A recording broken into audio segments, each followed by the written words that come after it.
ఎఫెసు పత్రిక 5వ అధ్యాయము 8వ వచనములో ఇలా ఉంది. మీరు పూర్వమందు చీకటి అయి ఉంటిరి, ఇప్పుడైతే ప్రభువునందు వెలుగై ఉన్నారు అని వాక్యము సెలవిస్తూ ఉన్నది. పూర్వము చీకటి అంటే యేసుక్రీస్తు వారిని కలిగి లేము కాబట్టి చీకటి అని చెప్పబడింది. యేసుక్రీస్తు వారు వెలుగై ఉన్నారని వాక్యములో సెలవిస్తూ ఉన్నది. ఆయన వెలుగై ఉన్నాడు, మనల్ని వెలిగించాడు. ఆయన వాక్యం ఇలా చెప్పుచున్నది. యోహాను సువార్త 8వ అధ్యాయము 12వ వచనములో ఇలా ఉంది. మరలా యేసు, నేను లోకమునకు వెలుగును, నన్ను వెంబడించువాడు చీకటిలో నడవక జీవపు వెలుగు కలిగి యుండునని వారితో చెప్పెను.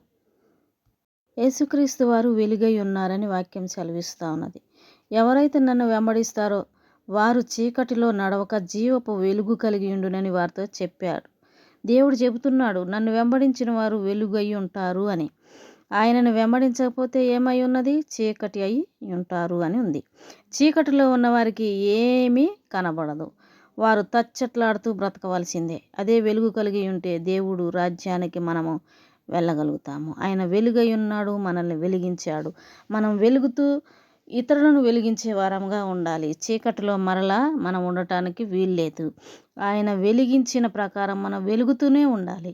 చీకటి జోలికి ఇంకెంత మాత్రం మనము వెళ్ళకూడదు. మన క్రియల ద్వారా మనము వెలుగు సంబంధులమని తెలియబడుతుంది. కాబట్టి వెలుతురు ఎలాగైతే ఇతరులకు దారి చూపిస్తుందో ఆ ప్రకారంగా మనము కూడా ఇతరులు అనేకుల్ని రక్షింపబడటానికి సాధనాలుగా మనం వాడబడాలి. అది దేవుడు మనల్ని వెలిగించాడు. మనం వెలుగుతూ ఇతరులని వెలిగించటానికి ఉపయోగపడాలి మన జీవితాలు. కాబట్టి దేవుణ్ణి ఎవరైతే కలిగి ఉంటారో వారు వెలుగు అని వాక్యం సెలవిస్తూ ఉన్నది. ఎవరైతే దేవుణ్ణి కలిగి ఉండరో వారు చీకటిలో ఉన్నారు అని వాక్యం సెలవిస్తూ ఉన్నది.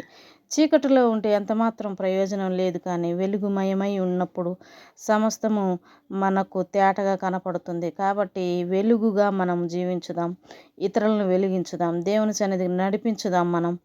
మనము దేవుని చేతిలో వాడబడే వ్యక్తులుగా వెలుగుతూ ఉండాలని దేవుని చిత్తమై ఉన్నది. దేవుణ్ణి కలిగి ఉన్నవారు వెలుగై ఉన్నారు.